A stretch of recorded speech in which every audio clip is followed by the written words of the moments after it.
জীবনানন্দ দাশের বনলতা কি আদতে একজন বিপদগামী নারী? প্রকৃতিপ্রেমী কবি তথা আপামর বাঙালির প্রেয়সীর অলীক কল্পনার নারী কি একজন রূপজীবী? এক অপূর্ব সুন্দরী রমণী ছিলেন বনলতা।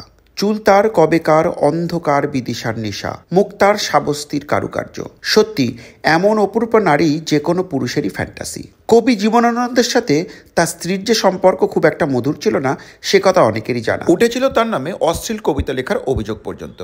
খোয়া গিয়েছিল বাঙালি কবির চাকরি। আজ জানতে চলেছি বাঙালি প্রকৃতিপ্রেমিক কবির জীবনের কিছু অজানা তথ্য। মনীষী পূজারী বাঙালির পাঠ্যসূচিতে যা সচরাচর অন্তর্ভুক্ত হয় না।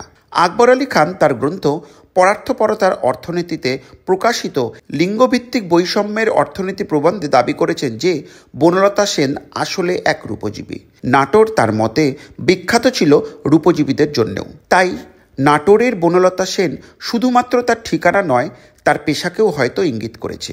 যদি হাইপোথেটিক্যালি ধরেই নেই আকবর আলী খানের তত্ত্বকে, তবে কবির বলা কথা আমায় দুদণ্ড শান্তি দিয়েছিল বনলতা সেনের অর্থই কিন্তু পাল্টে যাবে। বারবার অন্ধকার শব্দটি কেন ব্যবহার করা হয়েছে কবিতায়? যেমন থাকে শুধু অন্ধকার, মুখোমুখি বসিবার বনলতা সেন। এই অন্ধকার কি কোনো গোপন অভিসারের রূপক মাত্র?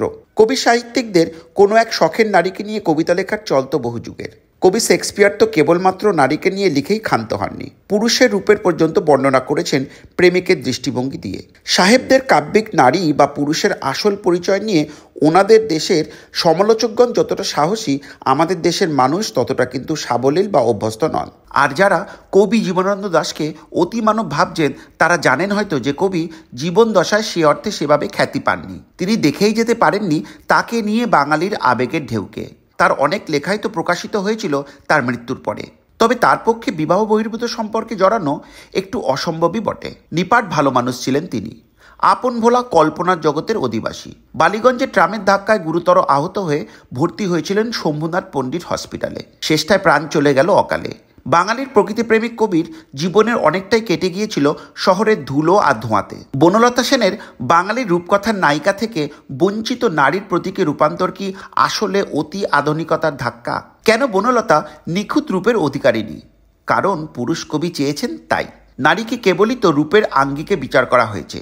যুগ যুগ ধরে পুরুষের রচিত সাহিত্যে নারীকে সুন্দরী হতে হয় পুরুষ কবি ও পুরুষ পাঠকের ফ্যান্টাসি হওয়ার জন্যে। হয়তো কবি হলে বনলতা সে নিজেই বলতেন, যদি আমাকে কাজল পরতে হয় তোমার জন্য, চুলে মুখে রং মাখতে হয়, গায়ে সুগন্ধি ছিটোতে হয়, সবচেয়ে ভালো শাড়িটা যদি পরতে হয়, তবে তোমার সঙ্গে অন্য কিছু, প্রেম নয় আমার। এত যে পুরুষ দেখি চারিদিকে, কই প্রেমের তো দেখি না। কমেন্ট সেকশনে এসে নিজের মূল্যবান মতামত দিতে ভুলবেন না। ভিডিওটি ভালো লাগলে শেয়ার করবেন। কাছে থাকবেন, পাশে থাকবেন। ইতি আপনাদের শোভন। ধন্যবাদ।